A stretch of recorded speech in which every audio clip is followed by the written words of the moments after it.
2, 3, here we go. Welcome to, where am I? I forgot.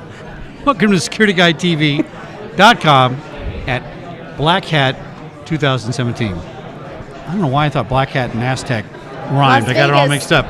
It's pretty close. Welcome to the show, my friend. What's your name? I'm Nathan Wenzler. And name of your company? Aztec Consulting. Now, it's not the South American Aztecs. It's ASTECH Consulting.com. And that is a one-way cool hat you got out there, I got to say. Very nice. Very, very cool. Thank you. I appreciate that. What does Aztec Consulting do? We are a security consulting firm, but we focus primarily on application security from start to finish. Everything from management consulting all the way down to developer training and code review. All right, so application security, we've just talked about this with our last guy, right? We have the coders, the developers, and the security people, and never the two shall meet. They don't like each other. They don't talk together. I don't know why. I don't get it. So tell us how you solve that problem.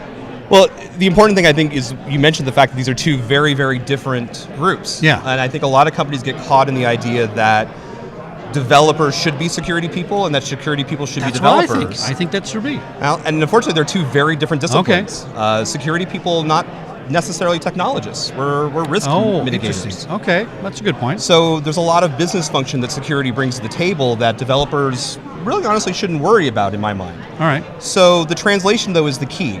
And that is one of the things we do a lot of consulting on.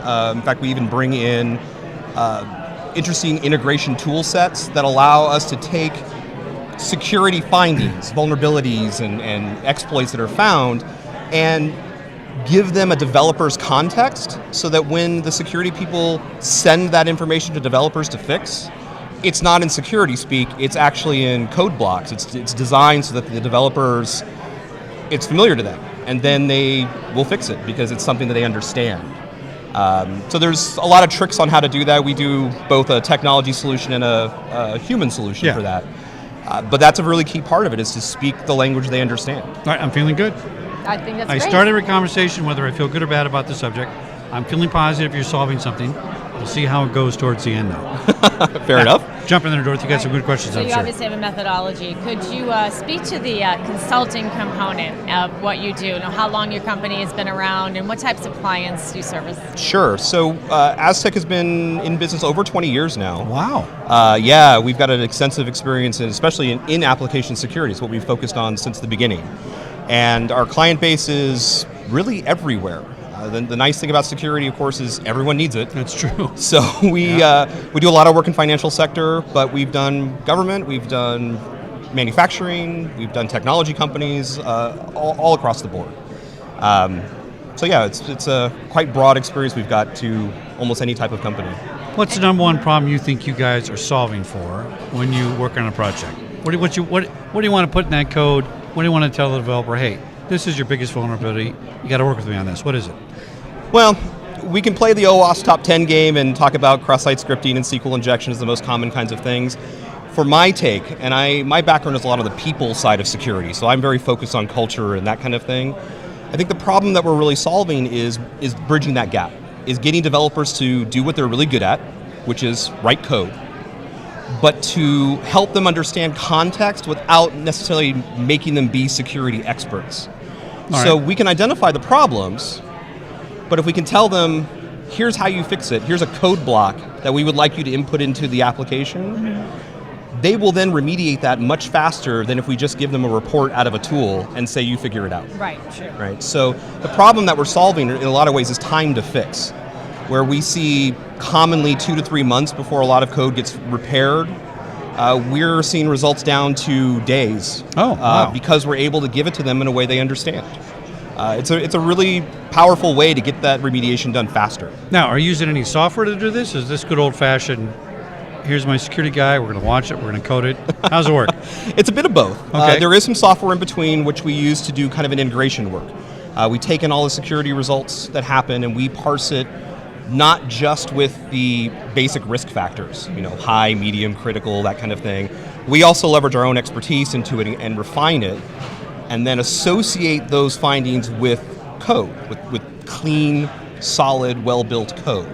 And that's the part that then integrates with the application lifecycle management tools, the JIRAs and that kind of thing, so that the developer just gets a ticket that says, we found this problem, Here's how you fix it. Please implement ASAP. Now, is he going to write the code to fix it, or are you guys going to write the code and give it to him to fix it? Well, we'll be flexible for our customers. It depends Okay. a lot on how they do development.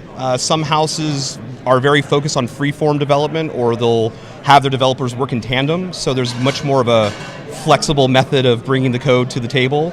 Others are very rigid, and they want their code in a certain way every single time. It's typically the larger houses are that Interesting, way. okay. So we can accommodate either way. Now, this is another weird question. Is there open source security code? And how the heck do you check that for a vulnerability? In other words, I'm a lazy developer and I don't want to hire you. Oh, yeah. I want to go find my own security code that's Yep. open. Is there such a thing? Oh yeah, absolutely. Okay. Yeah, and for our purposes, we do that as part of our normal services. All right. It's not a special thing. When we do code review, which is something we do very commonly in this process, that's just part of it. Most of those libraries are easily identifiable, and so when you're looking at the code, they're pretty easy to find. Okay, good. You'll find a number of vendors are trying to market that as the latest and greatest way to solve vulnerabilities. I find it to be a little bit of a marketing scheme, honestly, because basic code review should catch all of that. It's a pretty well-known code technique, so it's not hard to find. It's like a financial audit. It's standard. It's exactly like that. Standard Yeah, practice. absolutely. Don't forget your microphone. Good. In addition to that, so from the consulting to fast tracking the code development, Indeed. are you able to help your clients to measure the ROI, for example, on a new release? And so, for example, you can show them we helped you to reduce the cycle time by 2 months. Absolutely. That the time frame is the biggest metric, right? I mean, when we can tell a development house that not only can we find the stuff before the problems, I should say, before they reach production, before they reach your customers, we can also help you fix it in the same process as you're developing, so that it's not an after-the-fact problem. And so the 90-day time frame I mentioned to you is a pretty common cycle we see, at least from our experience. And a lot of customers, if we can get that down to even 45 days or 30 days, are ecstatic. But what we find is it's usually less than a week. So those kind of measurements are really important, and it lets them change the way they develop, because now they don't have to go through these cycles of pen testing after the fact, and then coming back and repairing the code. They can actually do it all as part of the same process and release sound code right at the start. What keeps Mr. Nathan up at night? What do you worry about? Well, I feel like we've reached a kind of a plateau for technology. There's so many good tools and so many ways to secure our networks. We're still way behind the curve on securing our people.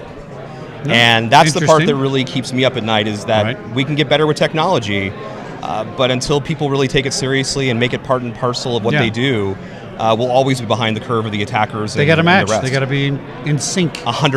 Interesting. Absolutely. That's a new concept we've heard. Absolutely. Every time we ask somebody that question, we get a different answer. That's brilliant, in a way. We haven't asked the lawyers yet. Well, that's true. The lawyers will parse it all out.